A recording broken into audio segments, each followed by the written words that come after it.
true crime destination, bringing you past the headlines, straight to the core of justice, where the truth stands firm and the story is set in stone.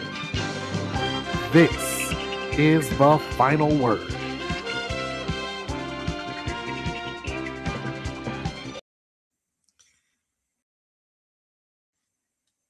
And a good Friday evening to everyone. On this late Friday evening, I'm Ernest Bethea, the West Outlaw. And tonight, we're seeing something different, something heavier. Man's face the truth without flinching. Tonight we have 12 stories, 12 moments where the human condition cracks, breaks, or shatters. 12 different reminders that justice headline. It's weight we carry together. This is the Dirty Dozen. But there's a little though. This isn't a countdown. This is a lineup of stories that we're going to walk through, and we're going to walk through every last one of them with clarity and the strength it takes to confront what most people turn away from. So if you're ready, let's begin with our story. A mom claims her, and yeah, you get to see the story right along with me. All right, here's what we got in Idaho.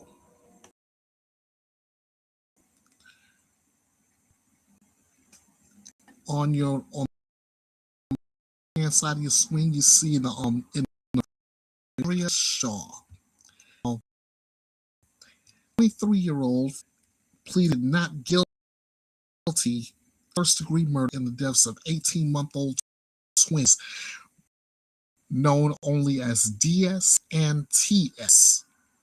Alleged she suffocated the toddlers as they slept on May 25. Shaw claims the twins died due to vaccines they received at their pediatric appointment 12 days earlier. DTaP and flu shots. Her body, she remains behind bars, even after giving birth to a newborn days before her arrest. The judge ruled that she posed a risk to the. Her trial and is expected to last between 3 and 4. Have not said whether they will see penalty. Here's the article in its entirety. Idaho woman accused of killing her twin toddlers appearing in court on Tuesday, where she pleaded not guilty.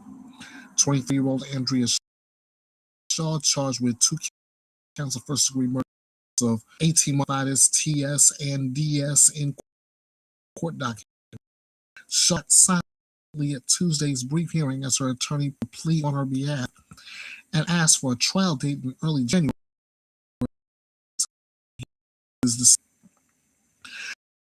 Judge Kiley's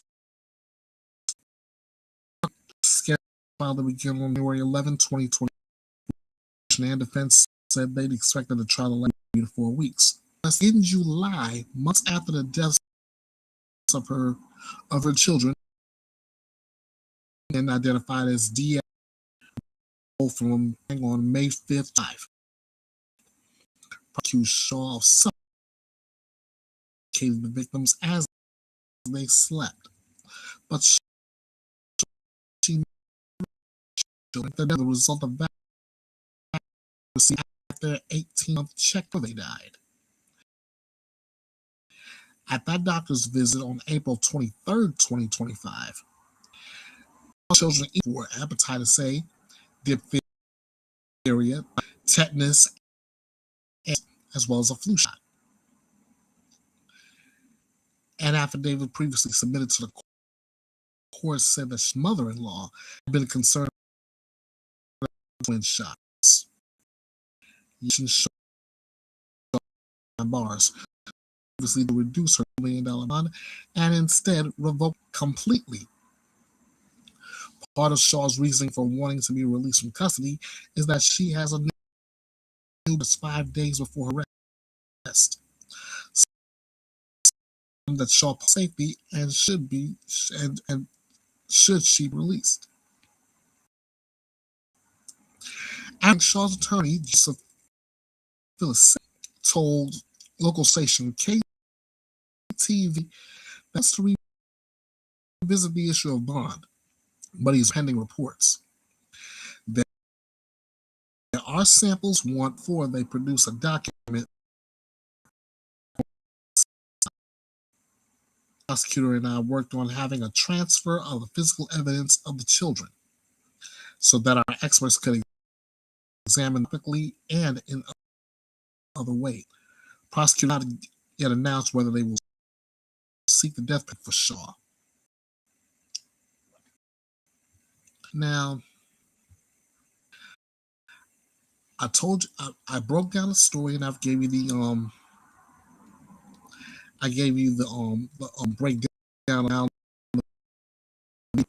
This story hits because it sits at the intersection of fear and accountability. A mother claiming vaccines killing is not just a defense. It's a narrative that taps to public anxieties, misinformation, and grief. The prosecutor said a parent harming her own child in their sleep. The emotional weight comes from the excuse me. It is late night here in Oregon. The emotional weight comes from the context. Mother is dead, and battle. This is the kind of case where every feels lecture.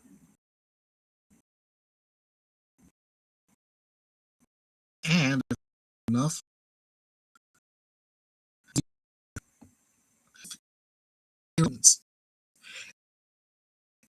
for yourself when tragedy strikes. How grief, denial, fear, and pressure can twist the narratives that collide with forensic evidence. It's, of course, sift through its pathology, find the truth, and it's about the system's responsibility to protect the living, including the new judge fear. So the tone is set. The tone is set to deal with.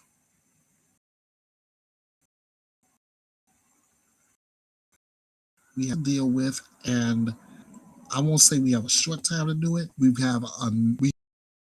have more than a time to. So get ready. We've got 11 more suggestions. It's because, like I said, this isn't a countdown. This is not America at worst. This is just what happens when I put 12 stories together for the entire week, and you see is what comes of it.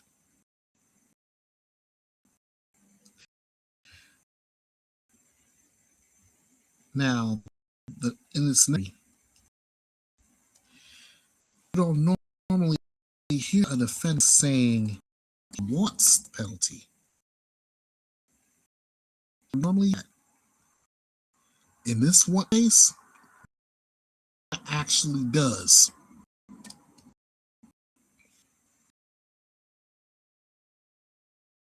This, in fact, not only want the death penalty, actually laughed after being guilty to murdering a teenager in Florida.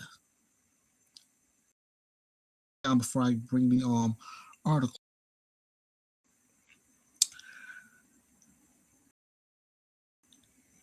out of St. Petersburg, Florida, 37-year-old student court laughed. Yes, actually guilty to kidnapping the cassette. A teen's body has never been found. Gress and his co-defendant, Michelle Brandes, met Miranda online. A confrontation for a ring escalated into a week-long beating. Gress claimed in court that Miranda killed her, even though he admitted she had saran wrap her face and was free to pull off. After her death, Gress and Brandes alerted her body, stuffed the remains in the trash bags. Police pair went out for mini golf and fried chicken afterward, celebrating Brandes' birthday. Waived his right to a jury phase and said he welcomes the death penalty. Therefore, Brandes has pleaded not guilty and also faces potential death sentence.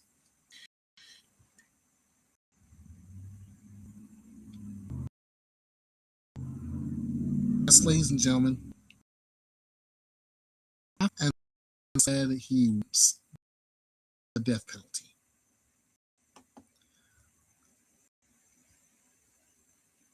And now I promise I bring the story to you. Here you are. On the right side of your screen is our defendant, Stephen Brandes, and here is this story.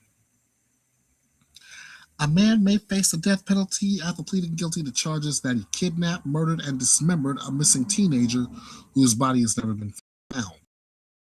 20-year-old Stephen Gress appeared smelled of kidnapping and first-degree murder, according to the Tampa Bay Times. I feel it's the right thing to do, Gress said. I would like to plead guilty to felony murder. I did not kill Miranda. Certain things that indicated he wanted to plead guilty and said he welcomed the death penalty. Judge Philip Federico ordered that the defendant undergo a competency exam before he guilty plea. Investigators said that Michelle Brandes met 16-year-old online. The encounter turned violent after Brandes accused the victim of stealing a ring that belonged to Gress. In interviews with police, Gress admitted to a week before her death. She stole my ring. I wanted to get my ring back, Gress said Wednesday. I would like to say that I do believe herself and that she had saran wrap on her face, but she was free to pull it off her face. After the victim's death, Gress and Brandes dismembered her and placed the body in bags before disposing of them, according to a witness who defended. Before getting rid of the body, the three went out for mini golf and fried chicken to celebrate Brandes. Still faces a predicted sentence. On Wednesday, he waived his right to hear the penalty file. Life or death is a lose-lose, he said with a chuckle, according to Gimmicks. I would rather be the less incarcerated than the next 53 years of my life incarcerated. Brandes has pleaded not kidnapping and murder charges and also faces a potential death sentence if she's convicted. The penalty phase for Gress last week to begin on the 4th of November.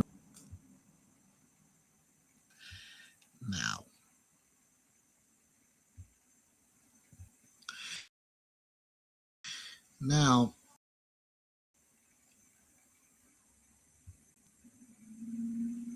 Let's see if I can fix up my.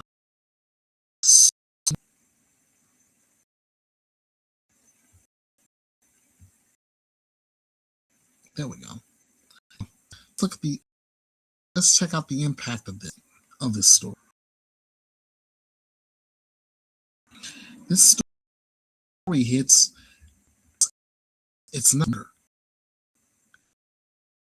It's cruelty. It's the check between the brutality of the crime and the defendant's. A teenager beaten for a week, a body dismembered. Celebration after a man laughing and saying life or death is a lose-lose. Violence. It's emotional vacancy. And that's what shakes people. The absence of where we should live.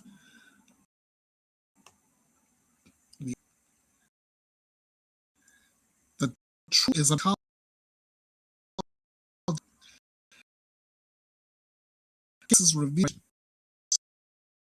this one reveals detachment. A person who treats killing like a cleanup job, or in this defendant's case, a punch.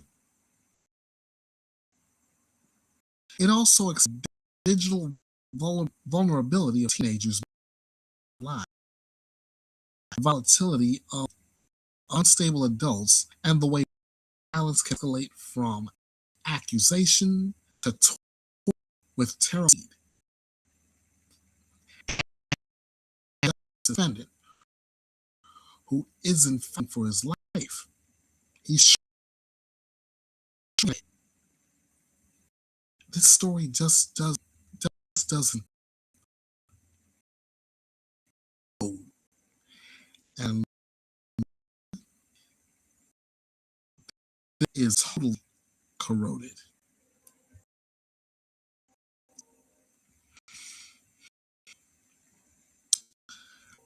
I've heard of some crazy things involving war,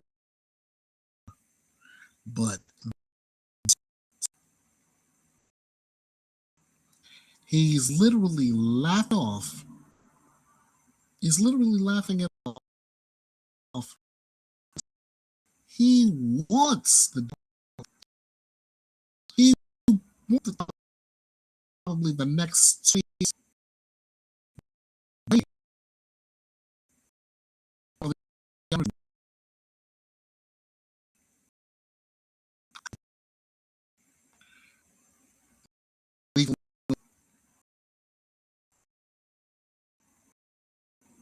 who knows what is the exact penalty, but this guy wants it.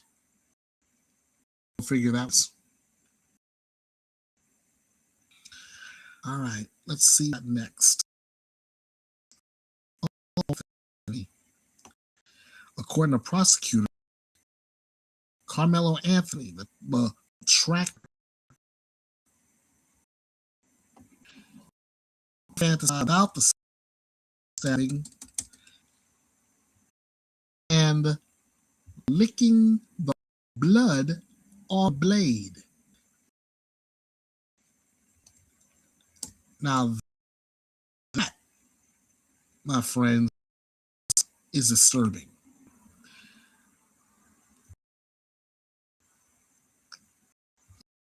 This 19-year-old Carmelo Anthony was convicted of 19-year-old Austin Metcalf at a Texas trial, not stabbing Metcalf, but claimed he acted in defense. Now, post-trial, prosecutors revealed from the a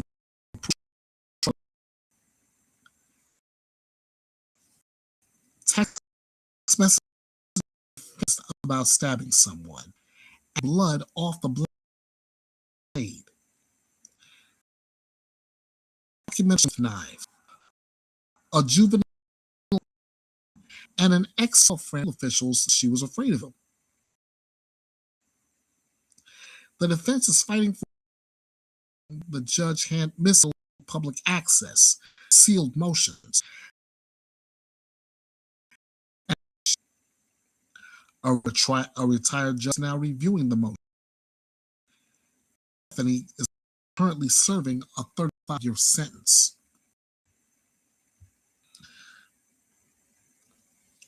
Now, the trial judge from the original case has been accused. Judge John Roach is presiding. It's saying Judge John Roach, they are claim because of the claim that Judge John Roach, who presided over the trial, violated the defendants in the courtroom to cameras and limiting public access. The defense has been for a new accused Roach of having a shadow docket case because his gag order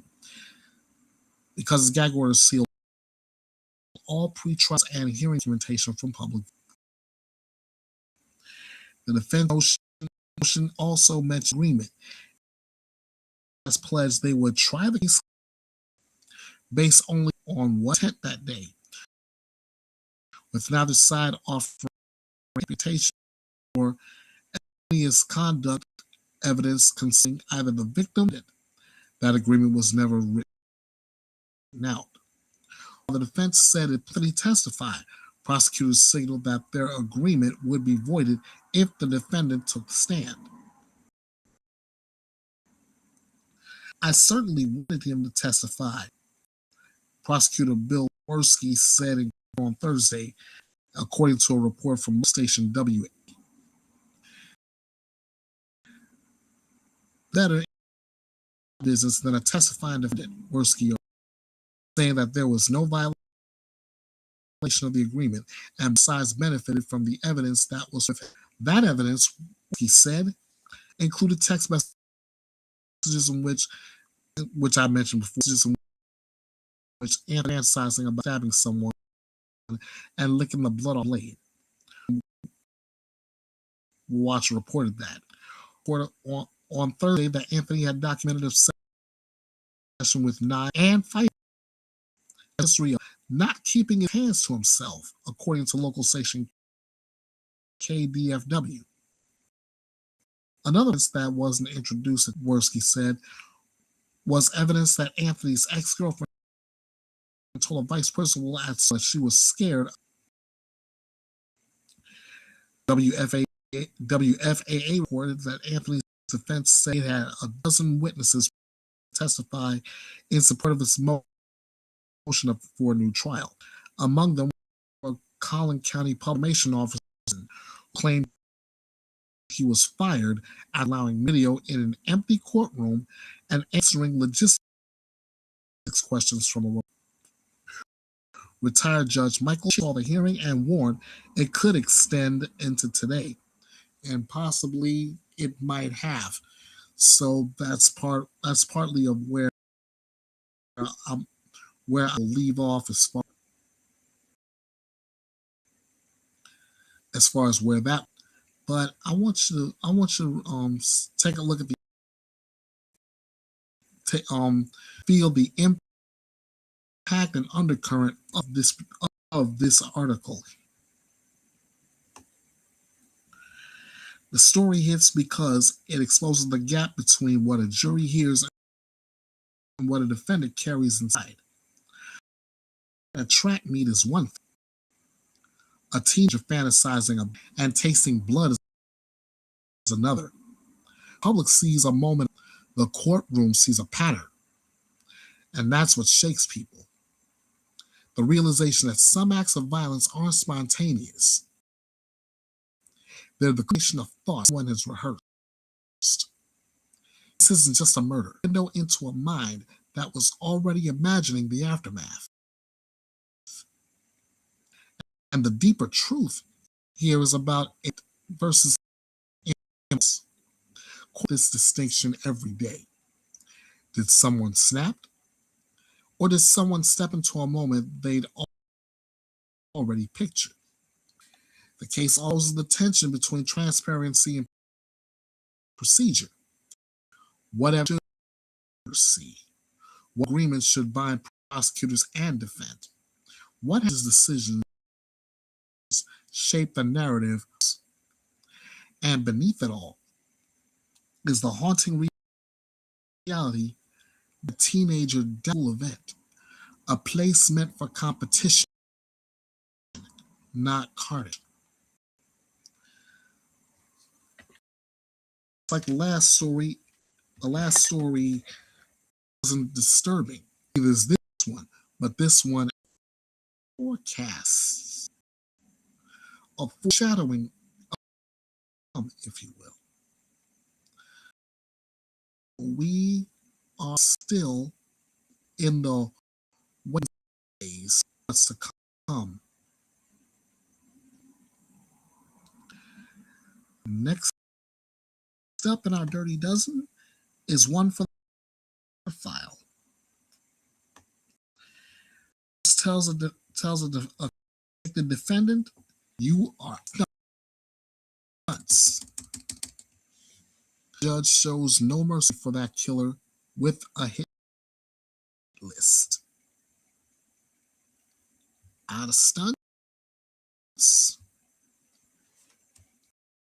no mercy from the judge. This got very interesting in a hurry. And for those of you who are very familiar with certain locations, we are in Waukesha, Wisconsin. Wisconsin, that the very same location as a trial for another defendant, Darrell Brooks. But I'll talk about his case another time in a throwback. All right. Let's take out this from the case. Nab, already serving a life sentence for murdering his 15-day-old daughter. Well, another 10 years to that for threatening the prosecutors and witnesses involved in this case. In court, McNabb tried to derail the hearing with outbursts and bizarre claims.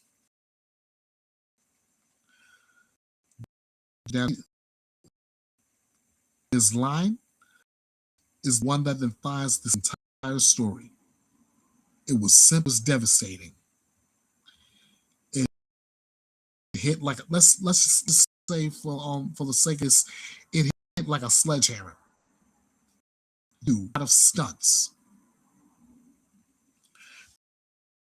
McNabb had created a hit list behind bars, detailing how people killed, size of violence against the very individuals responsible for holding him accountable for his daughter's murder. The judge made it clear the consequences were not. Wow.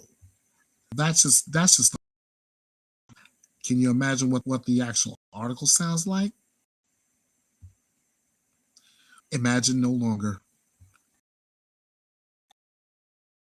This is the article. The judge warned a man convicted during sentencing. 63-year-old Litchwick. Yeah. Litchwick, not Christopher McNabb, like I earlier read. I apologize for that.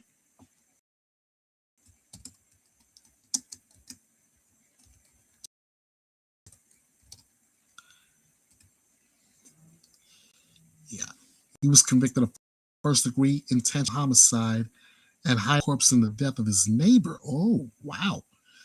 Wow, see, sometimes my AI can get it wrong. He was convicted of first-degree intentional homicide and hiding a corpse in the death of 55-year-old Carlos Maldonado, who was killed in April 2024, but his remains weren't found for several months. At trial, prosecutors tied the victim to chair then twice for were dragging his body into and Litchwick, who foolishly claimed that he was framed by police. He was all charges. Amongst said pointed to the defendant was a series of notebooks found to contain with name on.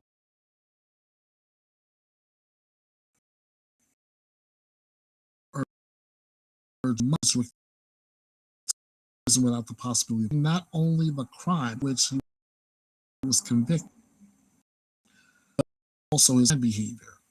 Thompson said that the was deeply in with a 17-year-old girl in Iowa, as well as a teenager in Wisconsin. Thompson said he is 60 years old trying to have a relationship with a 17-year-old. Of the age of consent in various states, Iowa, Minnesota, and Wisconsin. This is predatory, pretty close to grooming behavior.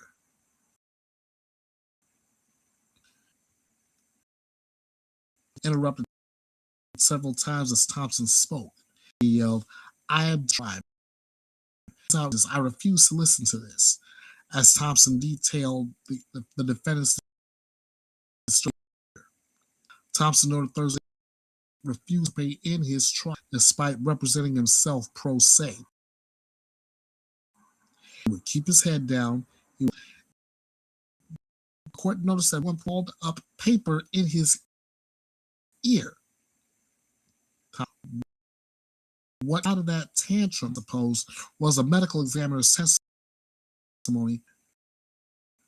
When I was from the office, he looked almost like he's admired his work. It was eerie and extremely unsettling to see. Litchwick caused delays during his trial early when he refused to leave his cell to come to court. He was too sick in the courtroom and repeated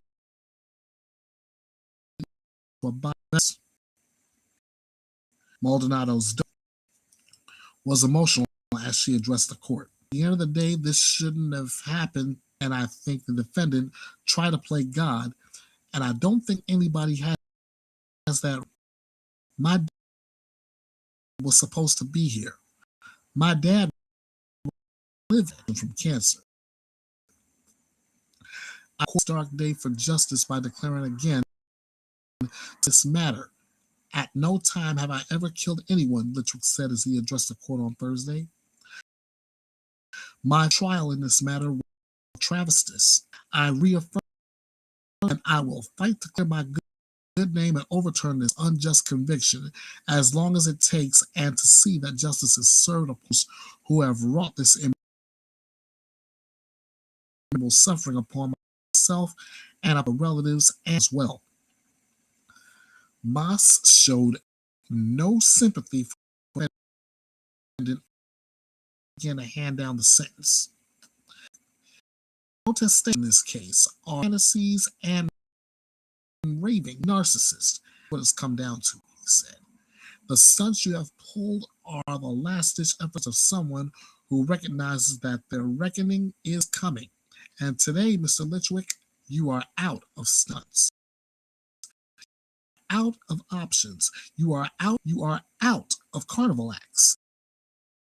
Your reckoning has come. Moss sentenced Litchwick to life in prison without the possibility of parole for homicide and 7.5 for hiding a court run concurrently. I wish to file my appeal, Litchwick said before he was let out of the courtroom. Wow. Is it just me, or is that the courtroom where a lot of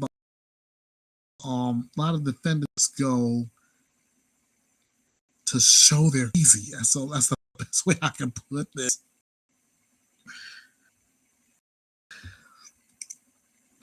Let's look at the impact.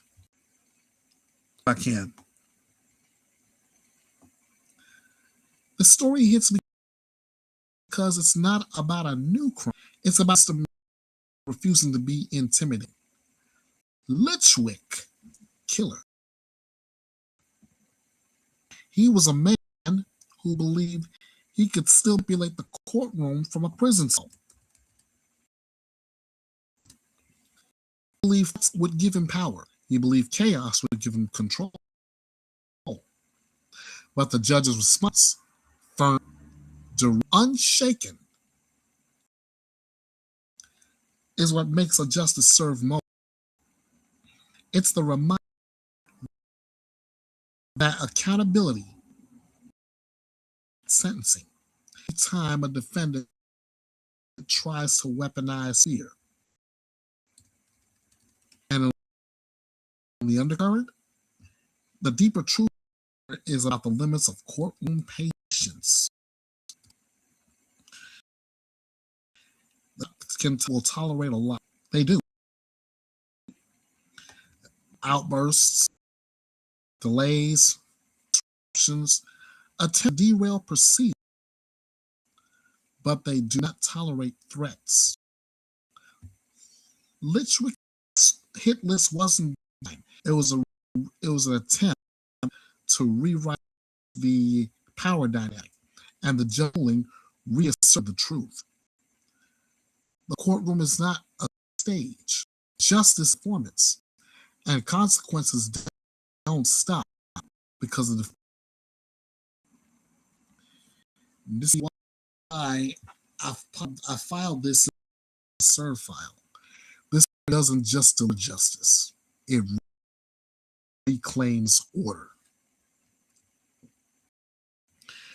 And as far as Litchwick is in place, right time, doing the time that he should.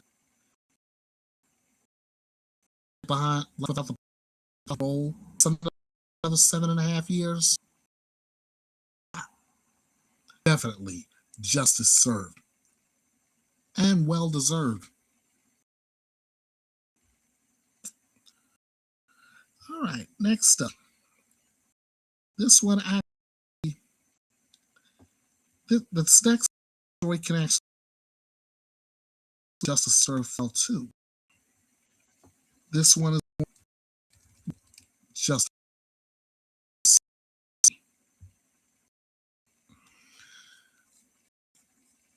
We're going to go to Mississippi for this next story. Supreme Court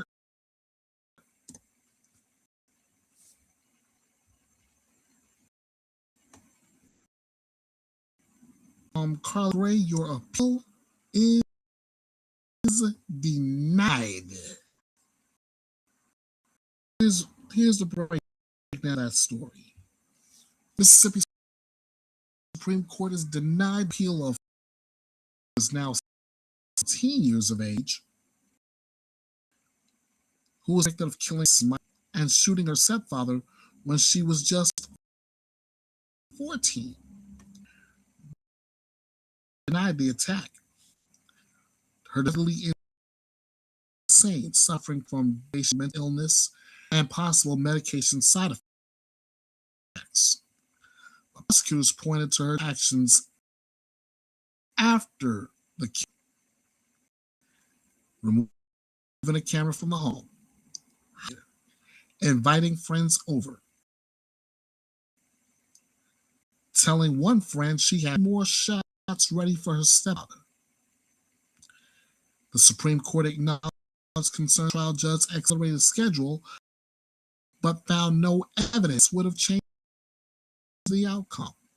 They also raised the claims about inappropriate witness references and sentencing issues. The conviction sentence stands, housed in a offender facility.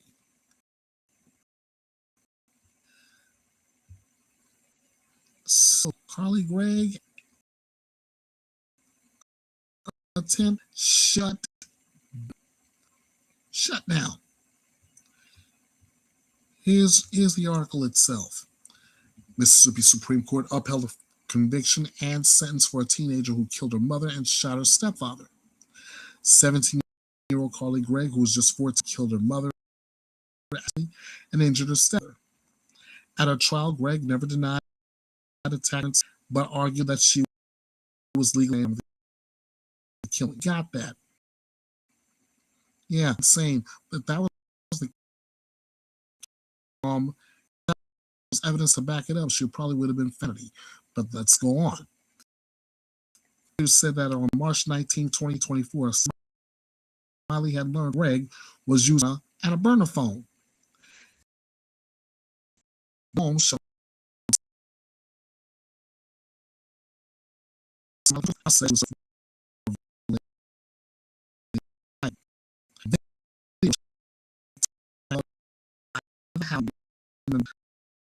for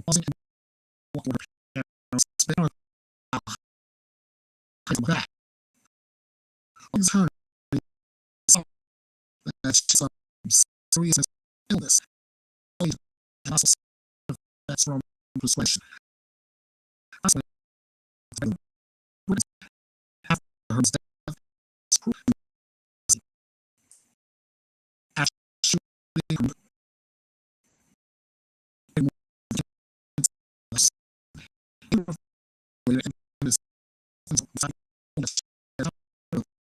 shots for a stepmother went home.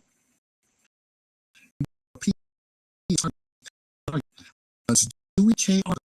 who presided the trial, had whole accelerated schedule of defense on air.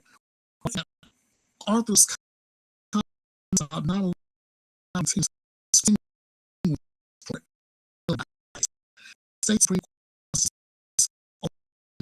appeal.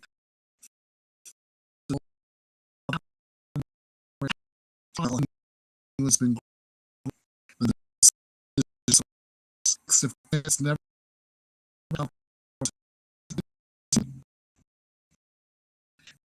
dismissed that witness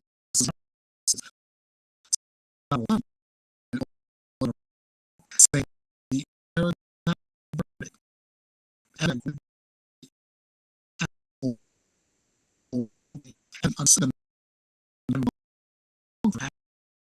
was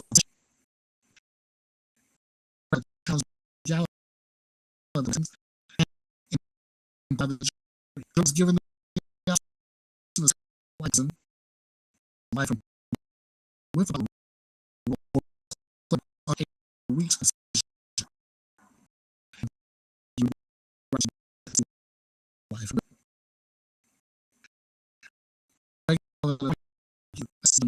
Life without the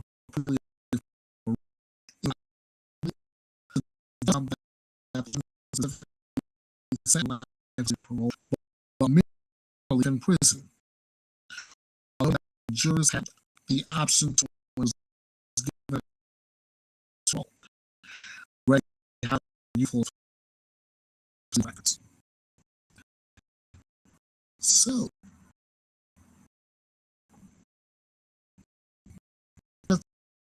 attempt is denied.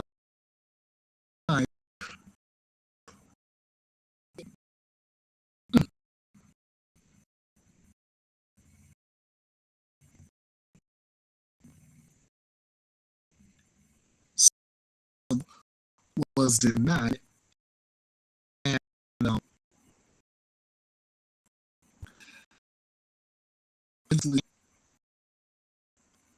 that's doesn't necessarily doesn't necessarily mean life, but all the evidence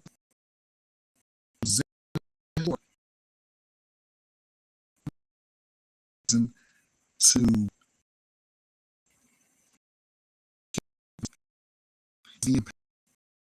this story hits because it's not about it's about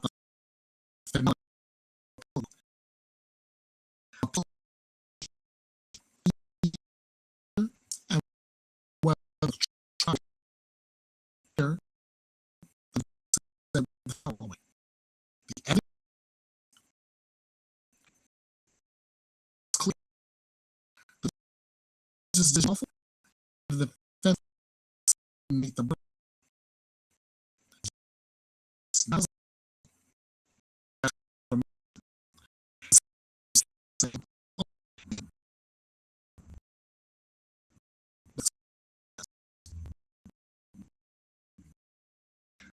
deeply when you called her what she's like,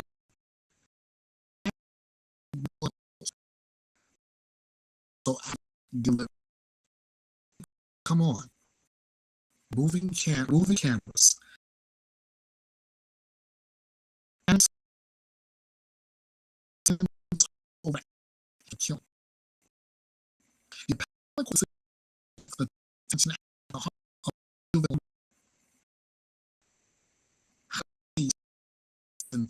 mental illness, trauma.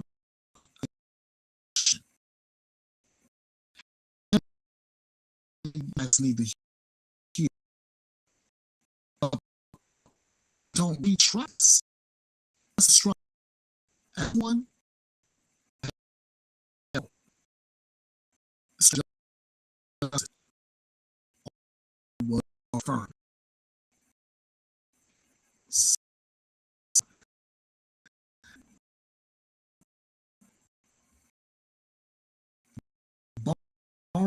Barring a possibly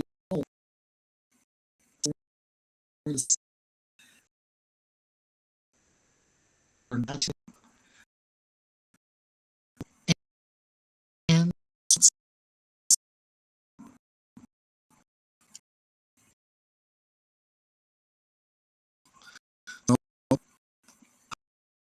that was safe to say just deserved.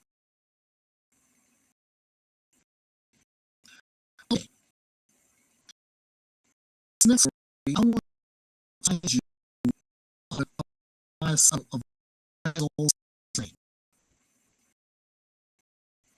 she represents the self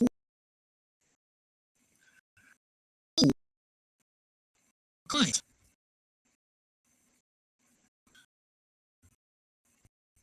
I remember that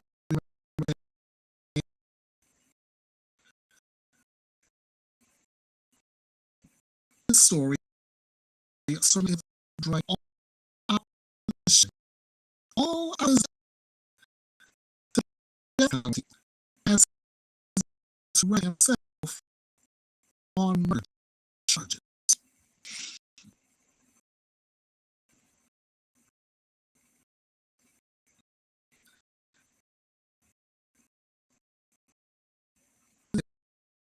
Is really, really taking. He was you.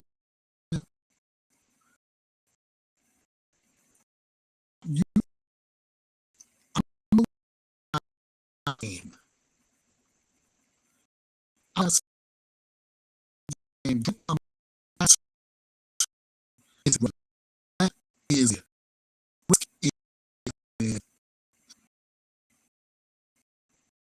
What thing for here that he's that was what's the reference to say really is himself murdered here. Dr. Salsky said it's murdered preserve Stephen in fact money. Eventually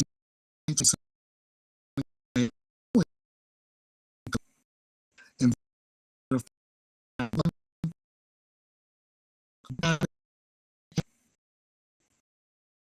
the attorneys South court said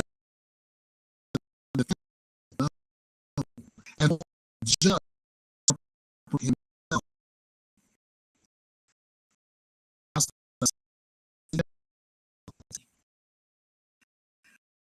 he's here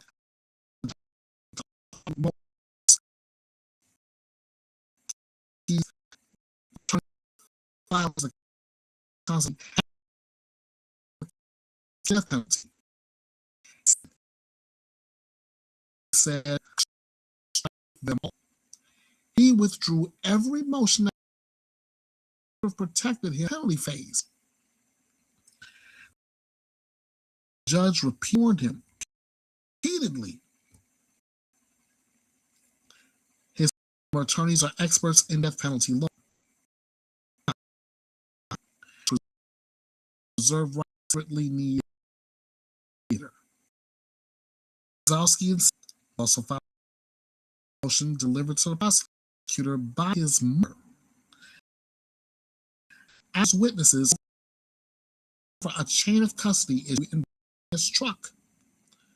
Let's resume. Kozlowski days, but the signal he made a jury penalty phase. That trial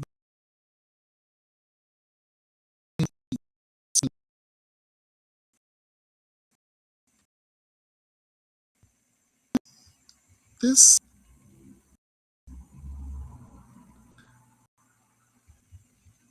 somehow that this guy may have outsmarted himself. Do. But here's the article in its entirety. On your right side of your screen is Dr. Tomas Kozlowski. This is in Clearwater. Determined to present himself on murder used to argue any of the motions his attorneys filed in opposition to the death penalty. 7-year-old Dr. Kozlowski has pleaded not guilty to first-degree murder in 41, whose body has never been found. In 2020, client who was suing Kozlowski 2 weeks after Kozlowski declared that he wanted attorneys and represent himself, he sat alone at the counsel table in court for a pretrial hearing. Prosecutors have announced to seek the death if Kozlowski is convicted. Friday's hearing was initially scheduled to argue the motions the defendant's previous attorneys had filed, arguing that the punishment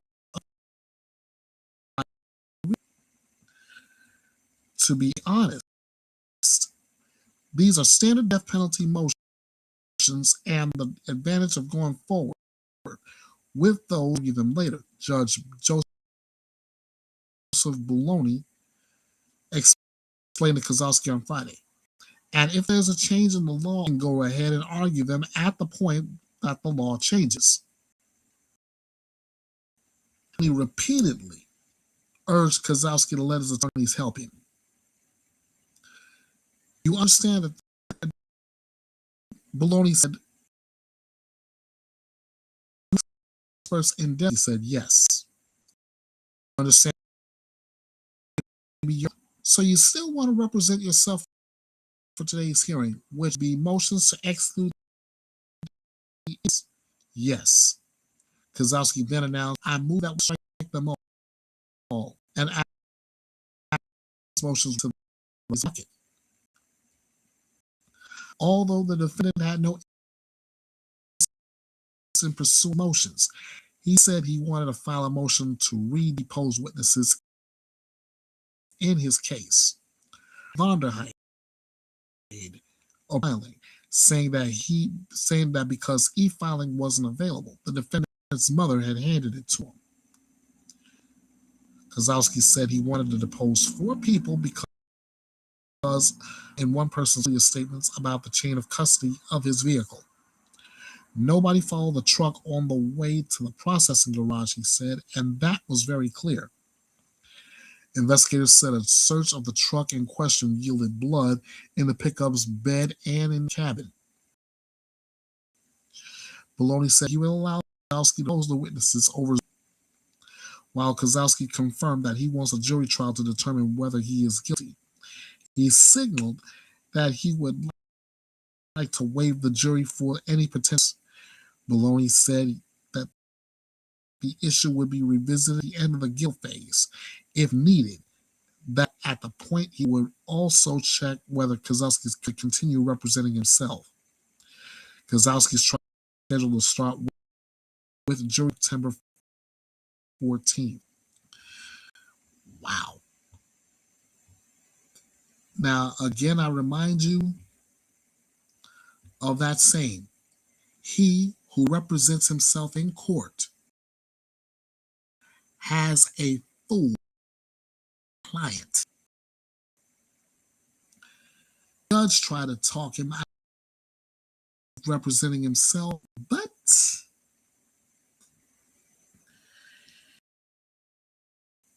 Kozlowski insisted. In fact, the impact of this story hits because it's the court version of watching someone light their own.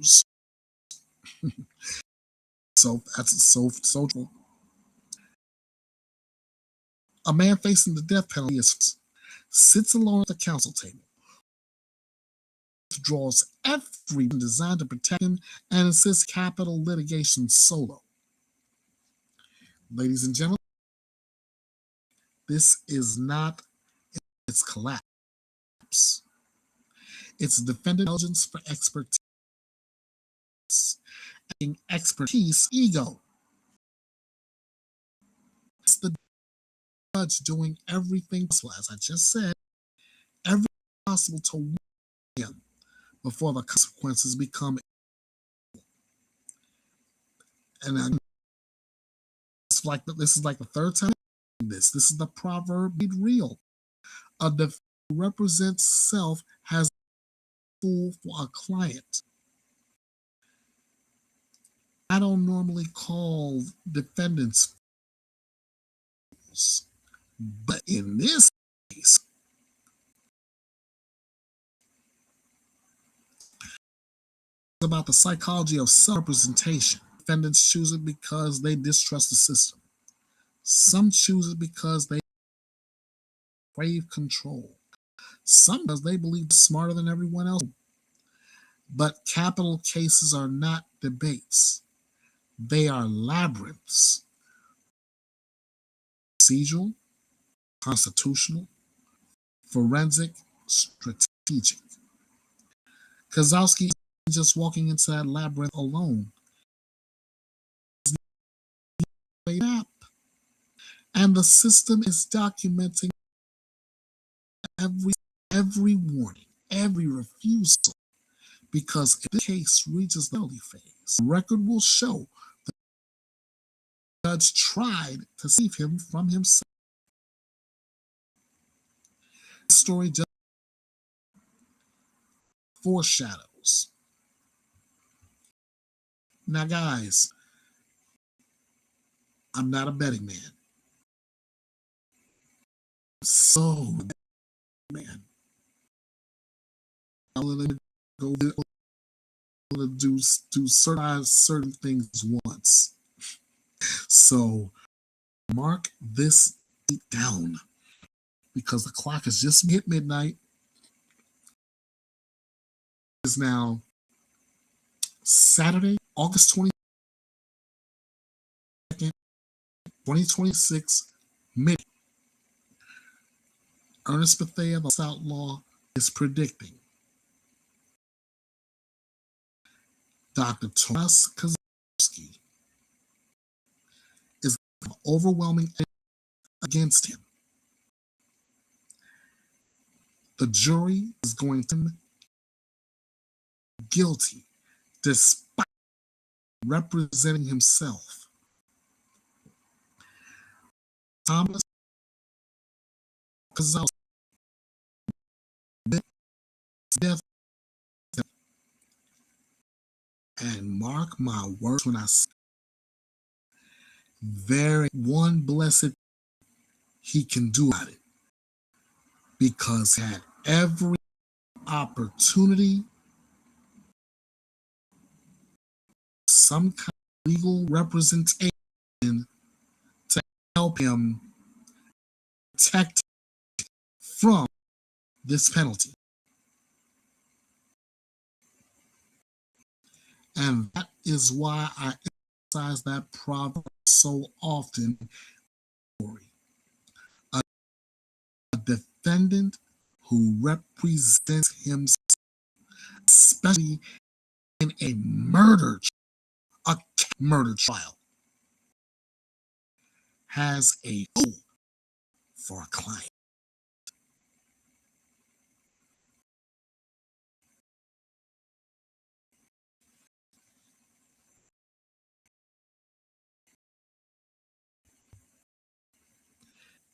Now that I went through that, let's go to the story. Dozen docket.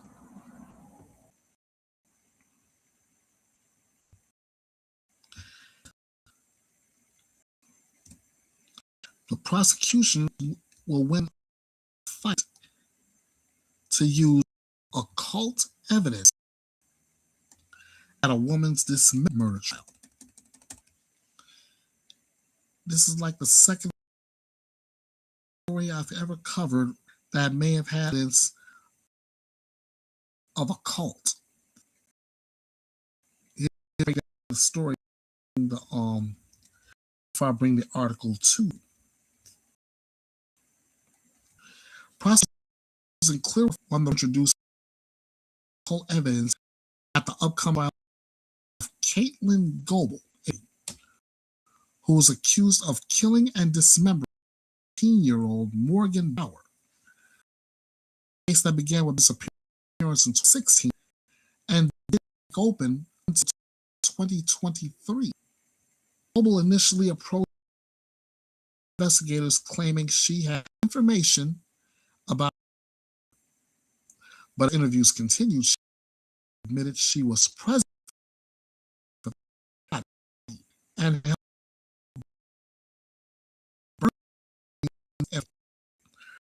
John pleaded the penalty. He told investigators Goebel was obsessed with the occult, the underworld, and forensic pathology, and that her fascination with a body was the motive. Investigators found Bauer's remains in the area where the pair said they burned her. Jewelry was found hidden in the murder. Goebel posted following is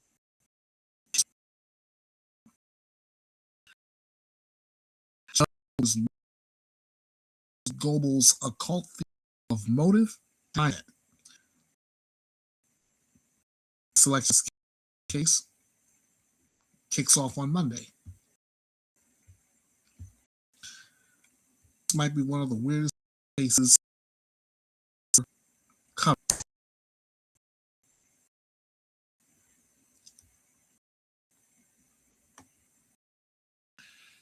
Here's the actual story. And if you look to the right of your screen when it comes up, you will see our defendant, 30-year-old Caitlin Goebel.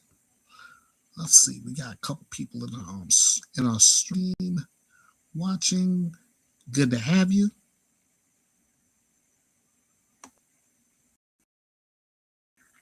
All right. Here's prosecutors plan to present evidence that a woman accused of dismemberment and the occult. 30-year-old Caitlin Goebel is indicted on charges of felony murder, assault, and concealing the death of another. 19-year-old 20 charges in the 3 was saying she had information about a murder. Initially didn't implicate herself and tried to ex-boyfriend Jonathan Warren was solely responsible, but investigators said Goebel was just as guilty as her co-defendant. In interviews with police, Goebel allegedly murdered up before putting them in a suitcase and setting it on fire in the backyard. Warren pleaded guilty at his arraignment and requested the death penalty, life in prison without the possibility of parole. Warren investigators that Goebel was the occult and the underworld and alleged that her interest in forensic pathology and desire to cut up a body motive for Bauer's killing. Warren was strangling the victim. They cut off her limbs. He admitted sexual intercourse with his remains. Investigators later found in the area or joints of the room where the couple stayed. Goebel's defense argued later by Warren. Prosecutors said they planned to present evidence that the defendant was interested in Satanism, murder, serial killers. As evidence by murder, one of her posts read, "This is Bob. Bob kills people." Prosecutors successfully moved to introduce activity Goebel's upcoming trial over the defense's objections. At a pretrial hearing on Friday, Goebel's attorney and the prosecution worked out final issues ahead of jury selection, including what to redact from the defendant's police interviews.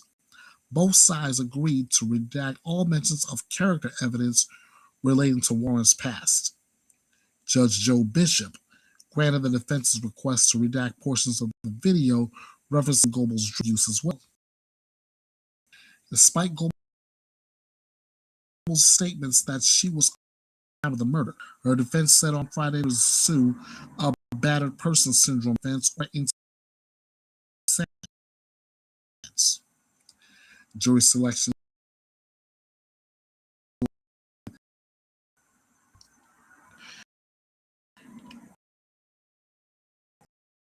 This is the cases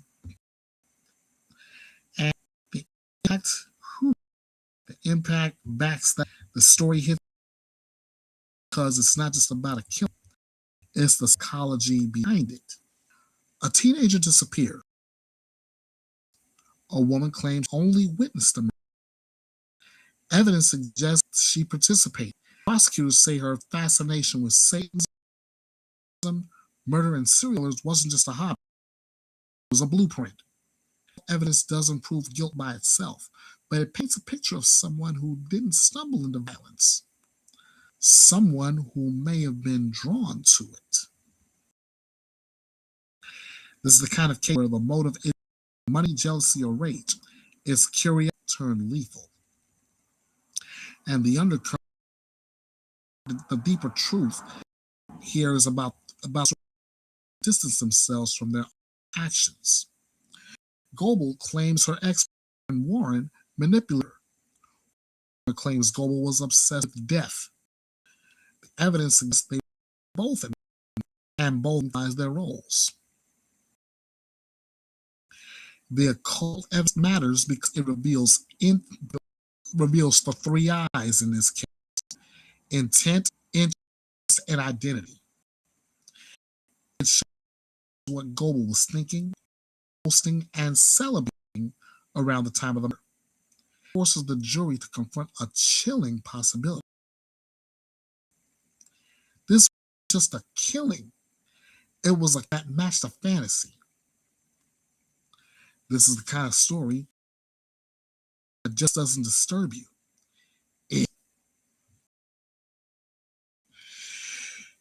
I tell you,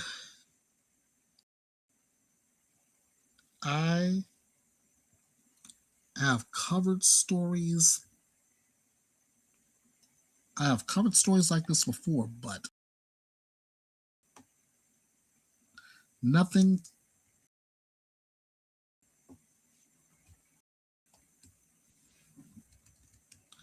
to this extent. And normally there are certain cases I look for covering. One of them.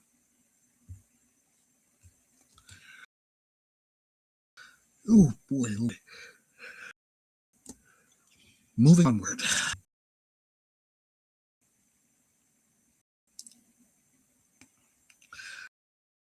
Is weighing indictment in a real estate murder. Here's the breakdown. 8-year-old Kristen Rand is charged with first-degree murder in the 2011 killing of real Ashley Oakland, who was shot to death while preparing to open in Adel. The twin cold for 15 years. Prosecutors brought charges in 2026, but now the indictment.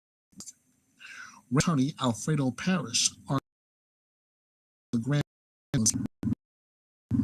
claiming the from every transcript he reviewed. Matthew Schultz insists he personally witnessed the judge swear in the panel. The defense also failed to present exculpatory evidence, including the fact that key witness identified only as a neighbor changed the story only after learning they were a prime suspect. Countered that the defense is mischaracterizing the witness's statement and that Iowa law does not require prosecutors to present exculpatory evidence to a jury. Parrish arguing Iowa standards of fairness demanded whether he'll issue a ruling later. A 10 trial is set for July of 2027. All right. So here we are on the right. You see her attorneys on Z.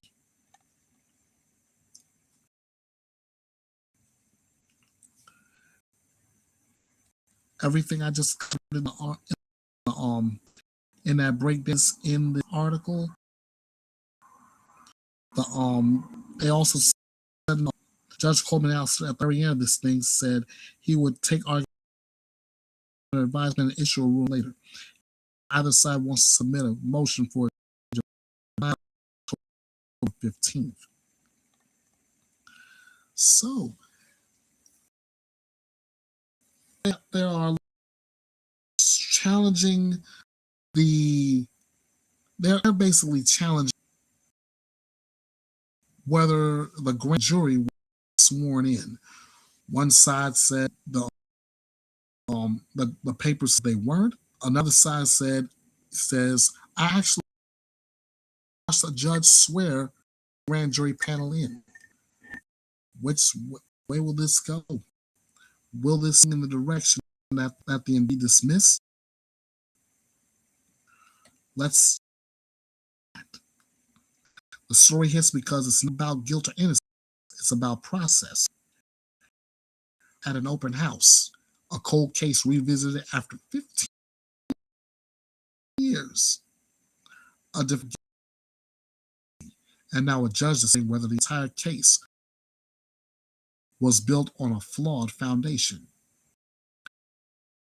This isn't a fight over evidence. It's a fight over procedure, fairness, and the legitimacy statement itself.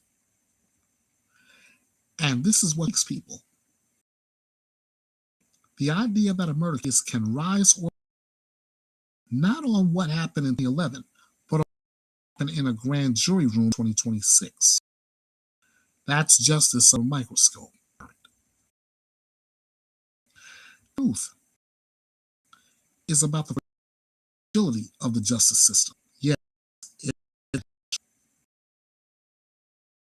grand juries are they weren't sworn in properly. Prosecutors misled, failed to disclose the context. The date was crooked from the case to confront three uncomfortable questions. What happens? Procedure becomes the background. What happens when a cold case revival collides with alleged misconduct? When a judge must decide or reset entirely.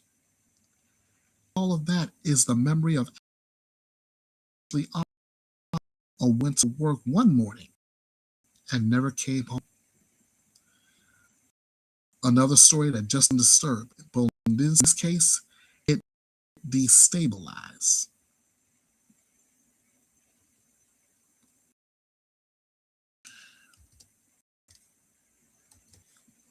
Wait and see how this plays out for that case, because the judge's ruling will determine whether case moves forward, or they'll have to start all over again from scratch.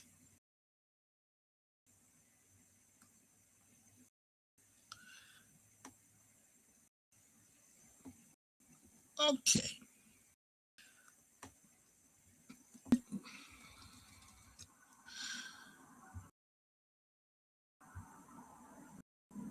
Lindsay Clancy.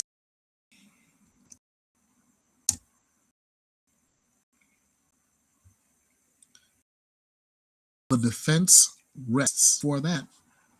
A doctor testified saying that she was psychotic every minute. I'll story down first. First charged with her 3 children: 5-year-old Cora, 3-year-old Dalton, old Callan. Final witness, psychiatrist Dr. One of the psychiatrists in the country. Clancy has never denied killing her children. Her defense argued postpartum psychosis, and hallucinations, and delusions of influence. Her body was torn.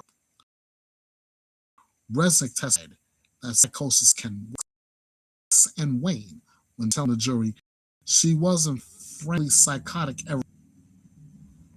He said Clancy functioned normally until she experienced a command hallucination while her husband was, a moment she was being in a dream state, like she was a puppet and someone else was pulling the strings. Prosecutors countered with psychiatrist Dr. Avram Mack, who said from major depression, not psychosis, and that her beliefs about medication damaging her body were delusional. The defense rested to the stand, and prosecutors immediately began their rebuttal testimony.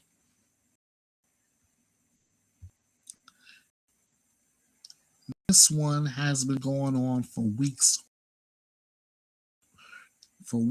and now they're getting into the rebuttal cases, and the prosecutors are expected to call 3 witnesses for that before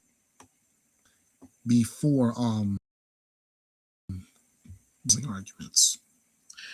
But the story, because the audience in the most passionate criminal law. What do you do when a mother children and claims she wasn't herself? The prosecution says she was functioning, texting, ordering food in her day. The defense says she was grieving and overtaken by hallucinations.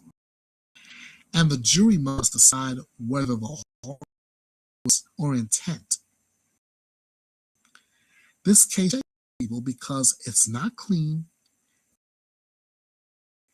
It's not a story of rage or revenge. It's a story of a mind breaking or a mind acting, and the task of determining one is true.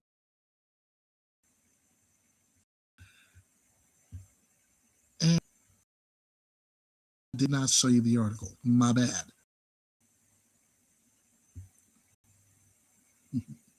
Let me pull this up a little closer so you can get a good shot of defendant Lindsay Clancy. There we go. Now, here's the undercurrent. The deeper truth here is about the limits of psychiatric certainty. You have 2 experts with 2 diagnoses, 2 definitions of the same record, same interviews. Resnick says she's controlled by delusions. Dr. Max says she's stressed, grieved, medicated, but not psychotic. And beneath it all is the reality that 3 children died in their own home. their mother.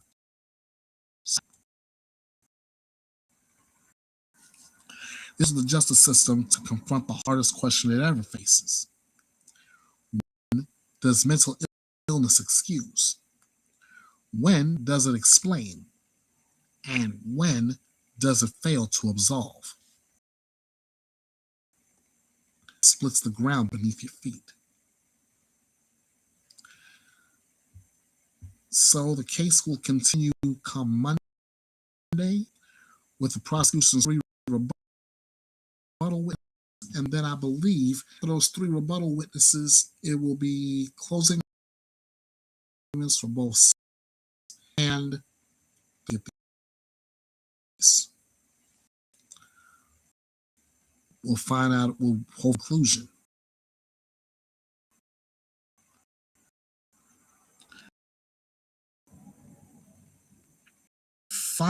No, not yet. But right now, the next case is a jury to hear Dwayne Davis' 2009 interview in the Tupac murder trial. Yep, finally going down.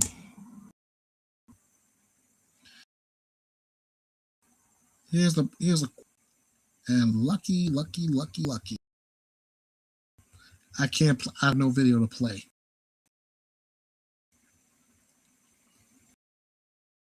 The jury in has heard Dwayne Keefe D. Davis's interview, a recording that prosecutors say is one of the first admissions made in the murder of rapper Tupac Shakur.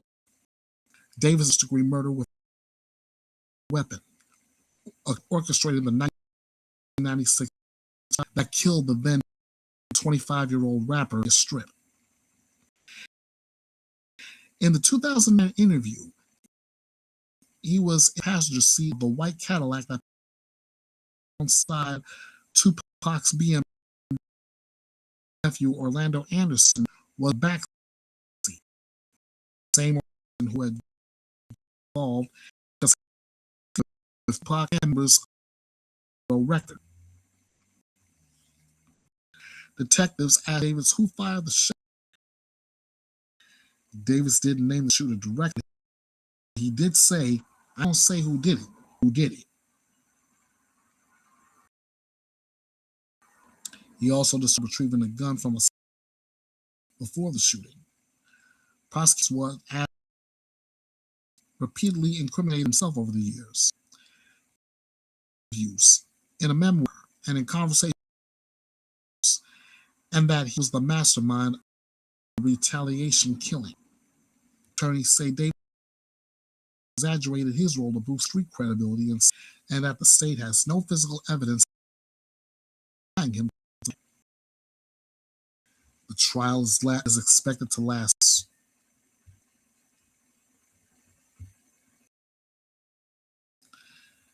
He said he didn't do it, but you know who did. That's almost about as bad as O.J. Simpson writing the book, If I Did It.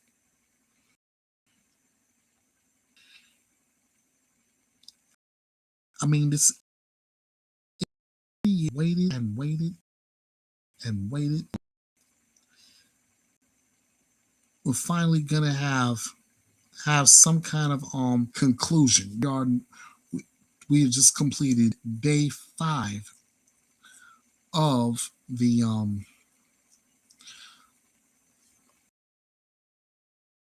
of Keefe Davis trial. The case will continue, but for all you hip hop heads, this was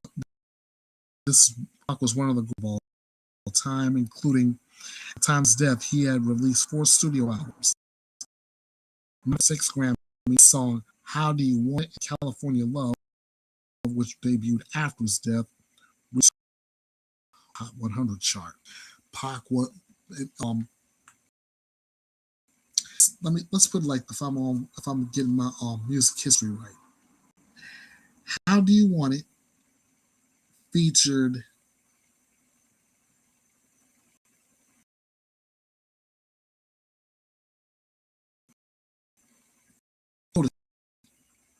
and California Love, and the legendary Roger Troutman. There we go. Just a little music history for you. Now with that, I'm gonna go into of this particular article.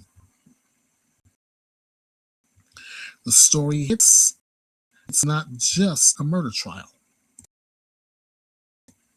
It's a court of Len's death, but Tupac's killing has lived documentaries and rumors, street conspiracy theories, whispered and knows who did it. A jury is hearing the words, not myth, not not barbershop folklore, his own words. And those words actually place him in the car with the gun in the moment, orchestrating the retaliation. But this isn't closure. But it's the closest the justice system has ever come to confronting the truth behind infant murders in American music history. Deeper truth? It's the weight of confession, especially when it comes from someone who spent decades dancing around the edge of the story. Davis's interviews weren't slips. They were performances, boasts, half-admission, street-level myth-making. But in a courtroom, those boasts becomes evidence. Those half-admission statements against interests. And those performances, they become the backbone of a prosecution that says, he wasn't a witness. He was a storyteller. He was the architect. This story doesn't just disturb, it reverberates.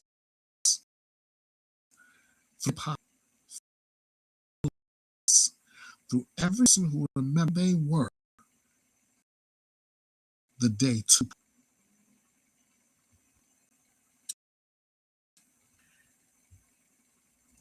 So the trial goes onward.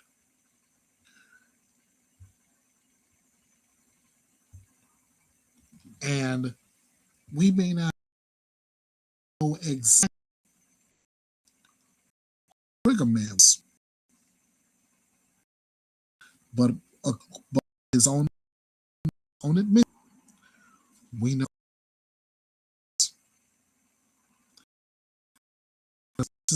words.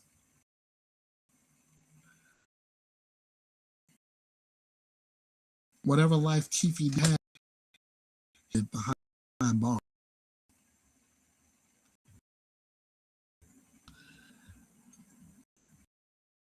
I've got two more stories left in the dozen. Is where an reveals what defendant said about his wife of executive's murder. In the murder case of Microsoft executive Jim, prosecutors revealed testimony from Aldana spoke openly in jail about the wife. Shauna Gardner was also charged. British in February 2022 while driving his daughter. A tire was placed in the room to force him out of his vehicle. He was planned ambush. Testified as Fernandez Saldana told him. He and Gardner were having marriage. Gardner wanted her husband gone. Gardner hated Gideon. Saldana said he did what he did. Hines claimed that Fernandez said Gardner was the behind the plot. Prosecutors said the ambush was coordinated with alleged Henry Tennant. He pleaded guilty, but later withdrew his plea. States relied more heavily on circumstance and some like Hines. Hines is lying to get a better deal, and that Fernandez Saldana would confess anything. The trial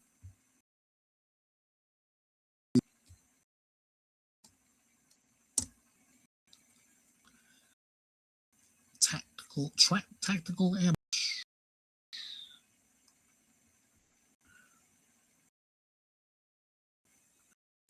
In Jacksonville, Florida, we know what's going on with this. On the right hand side is Mario Fernandez, his attorney. It mentioned Microsoft Jared Britigan shot to death on February 16, 2022, while driving home with the 2-year-old child he shared with his second wife, Gardner. Britigan just dropped his older children off at when he came across a tire in the road. According to prosecutors, it had been placed there trapped to lure death. 38-year-old Anna, who married Gardner after her divorce from Britigan, 3 defendants to stand victim's death.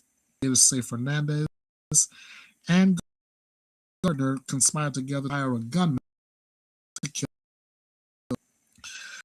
Prosecutor all the victim's death in opening statement, describing the shooting as a targeted ambush, planned tactical ambush.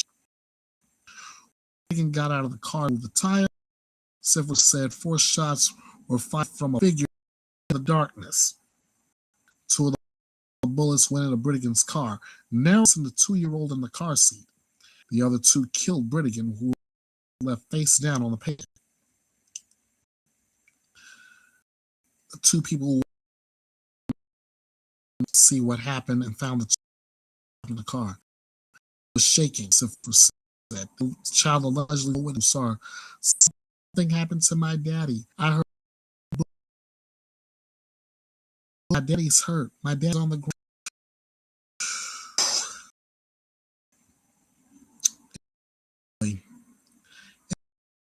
If I could go on and on, all the way to the end of the article, which the trial will continue on. And it's still sad the way this went down. And I got down that 3 people will go down for this.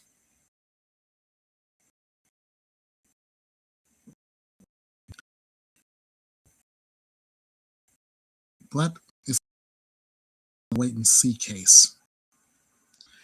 We'll have deepens.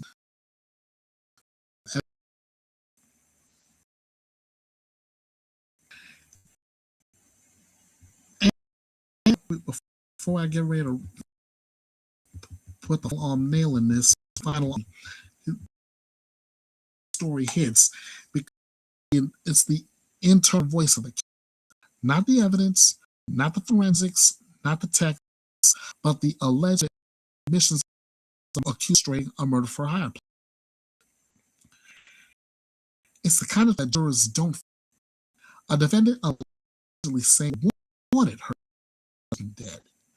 A defendant allegedly saying did what he had to do.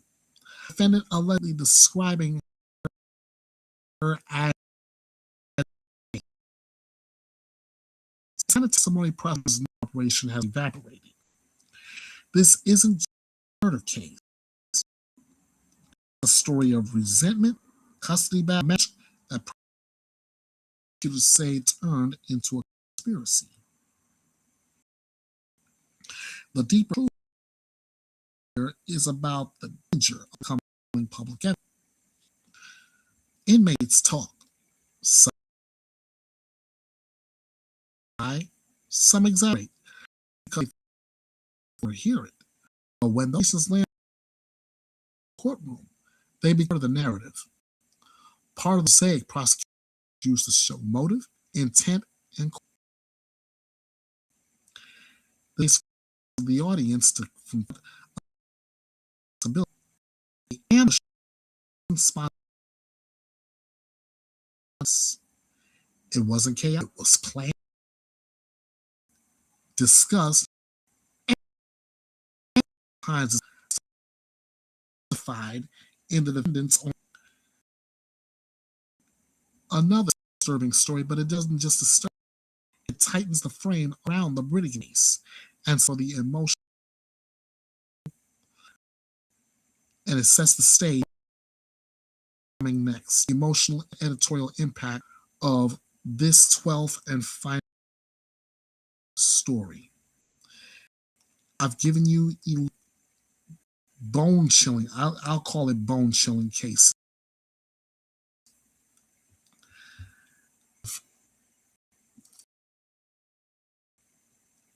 I'm covering these cases.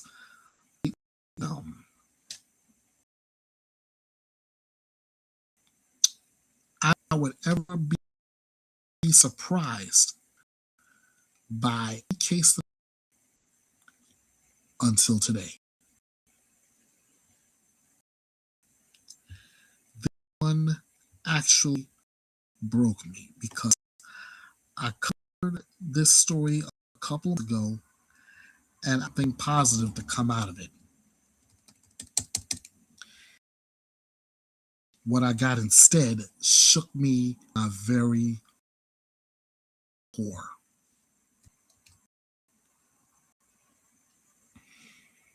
What I'm going to do instead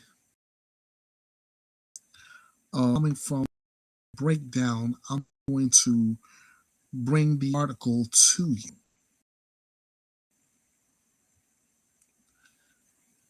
Now,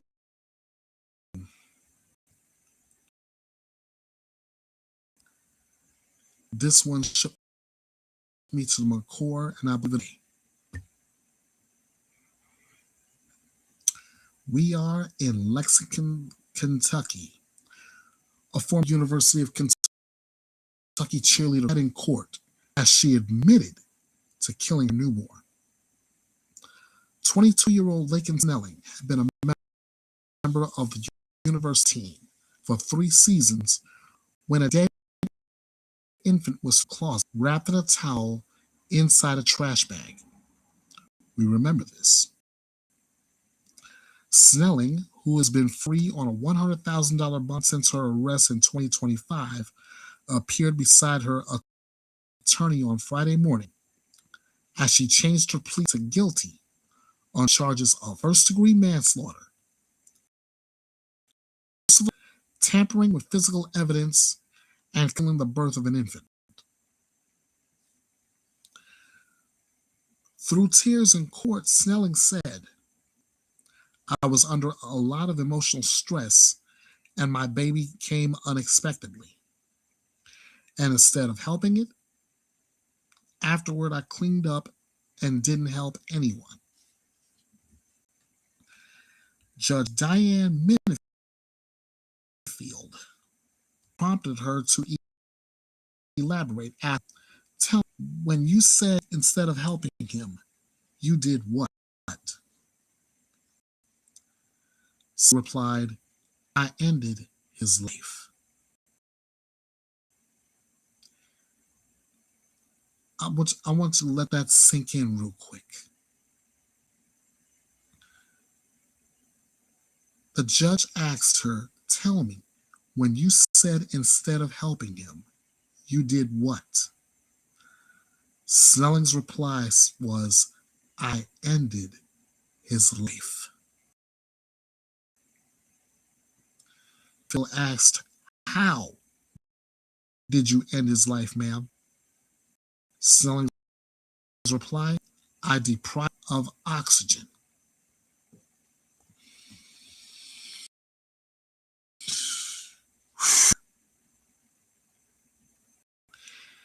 In an interview with police, Snelling admitted giving birth, but tried to suggest the child wasn't breathing. She told officers that she had been awake 30 minutes after giving birth, but then fell on top of the baby. When she woke, blue and purple. Snelling's roommates told investigators on August 27, 2025, they heard loud noises from the defendant's room for about an hour. When the noises stopped, Snelling came out and said that she had passed out from not eating, and when she left the property, her roommates went into and saw a blue towel on the floor, evidence of childbirth. The roommates then found the child inside Bag Snelling's closet. On Friday, Snelling admitted to putting the towels in plastic bags to tamper with evidence and attempting to conceal the birth. "I didn't tell anyone after," she said. Prosecutors recommended a 10-year sentence for the manslaughter charge and 1 year each of the 3 remaining charges.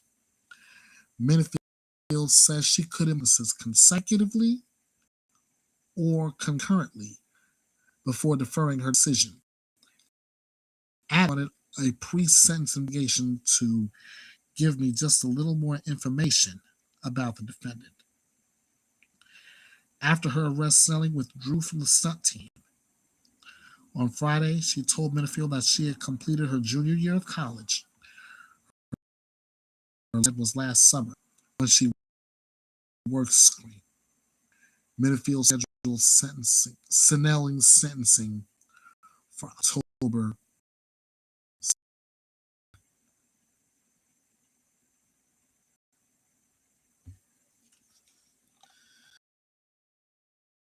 She openly to ending the life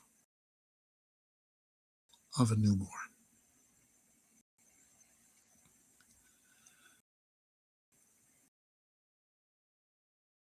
Admitted to first-degree manslaughter, tampering with physical evidence, and concealing of an infant.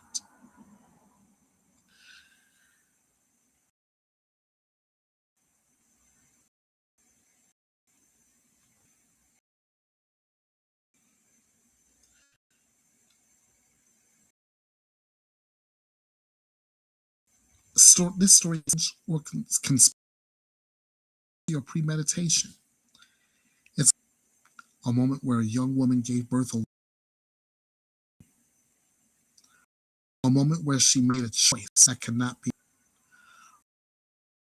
a moment where a newborn, a life minutes, deprived of oxygen by the world. And then she hit him. This isn't a story about a defendant denying, deflecting, or performing. Defendant in court tending her child's life.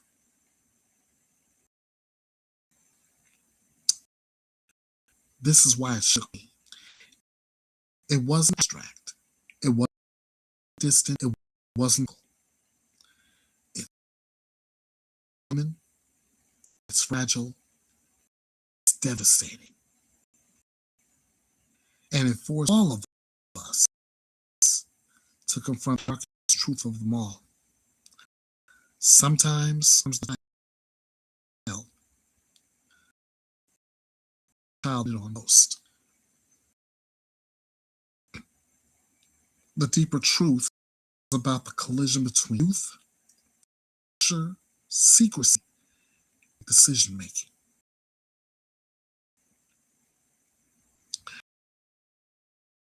Wasn't a hardened criminal. Wasn't part of a conspiracy. She wasn't consumed by hatred or greed. She was a young woman who hid a pregnancy, birth alone, panicked, made a fatal choice, and then tried evidence. This case exposes the silent crises happening behind closed doors. The pregnancies no one sees.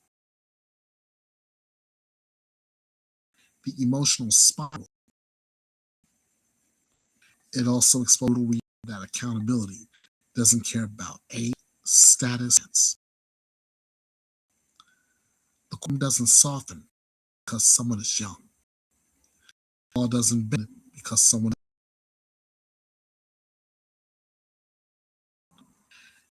What did you do?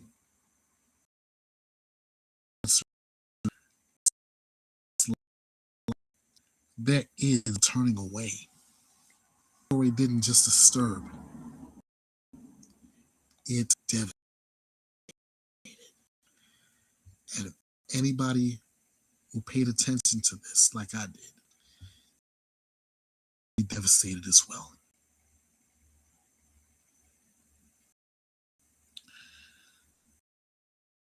So I'm to wrap this up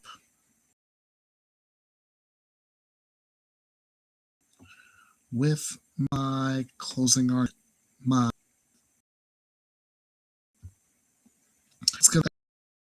That's gonna wrap up the stories.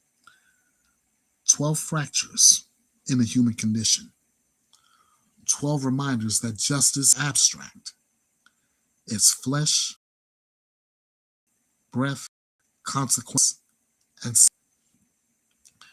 tonight a countdown. It wasn't a list. It wasn't of the worst to offer. It was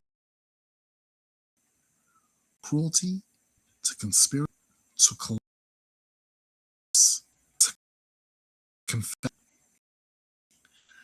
Because after 11 stories of obsession, manipulation, and systemic tension, 12 didn't just land. It stopped you in your tracks. It did me.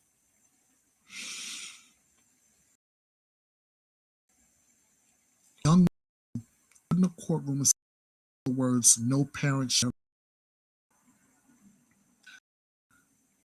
Words no judge should ever hear. She said no human being ever process. I ended his life. Not a denial, not a deflection, not a pretense, a truth. A life measured in minutes. The very person brought him into the world.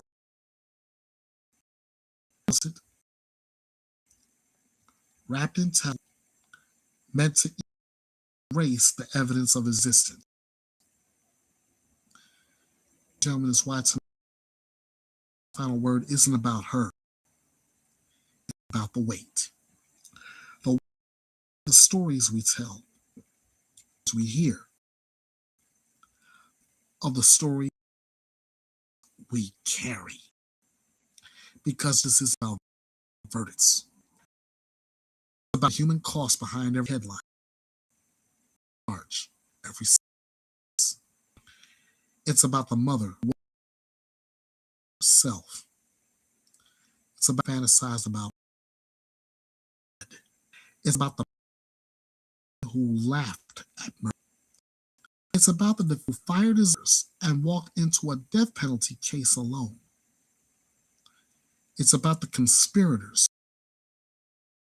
ambushes, about the cold check open after 15 years. It's about the court where Tupac Shakur sleep in, and it's about one whose life ended before it began. Ladies and gentlemen, we don't run from the weight. We carry it. We honor it. We speak it. And we let silence be the last chapter.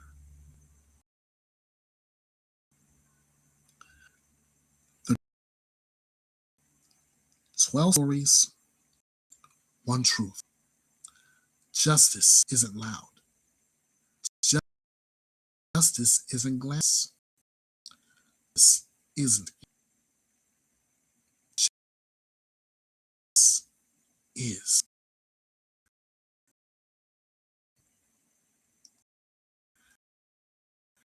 And that's for the Dirty Dozen. The last, I want to thank you all so much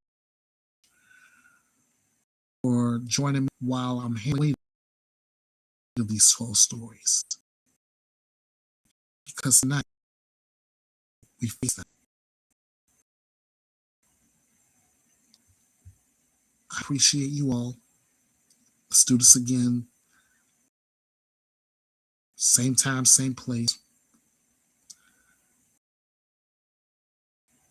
Until we meet again.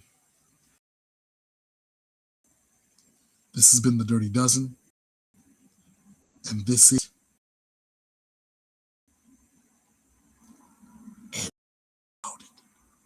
Good night.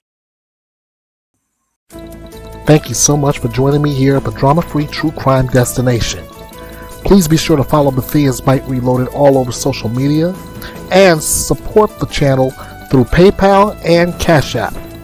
You can get your true crime news right here with no gimmicks, no drama, and no BS. This is BETHEA'S BYTE, and it's reloaded.